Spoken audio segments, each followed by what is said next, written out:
kwa malaika wa kanisa lililoko Thiatira andika, haya ndiyo wanenayo Mwana wa Mungu, yeye aliye na macho yake kama mwali wa moto, na miguu yake mfano wa shaba iliyosuguliwa sana. Na yajua matendo yako, na upendo na imani na huduma na subira yako, tena kwamba matendo yako ya mwisho yamezidi yale ya kwanza.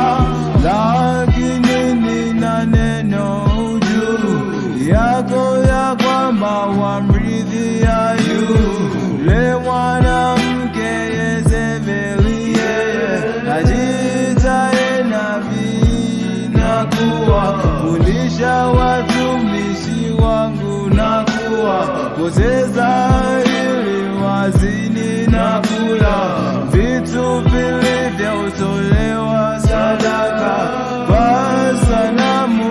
Nami nimempa muda ili atubu, wala hataki kuhutubia uzinzi wake. Tazama, nitamtupa juu ya kitanda, na hao wazinio pamoja naye wapate dhiki kubwa, wasipotubia matendo yake.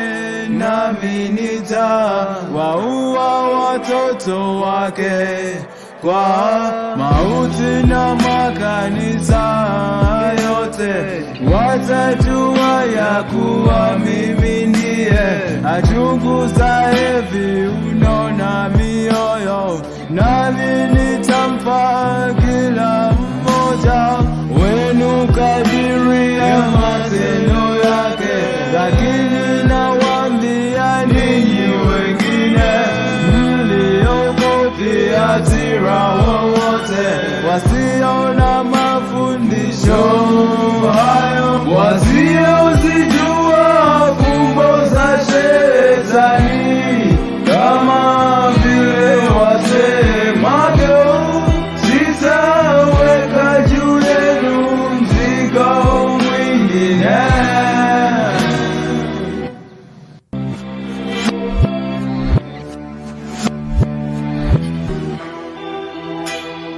Ila mlicho nacho kishikeni sana, hata nitakapokuja.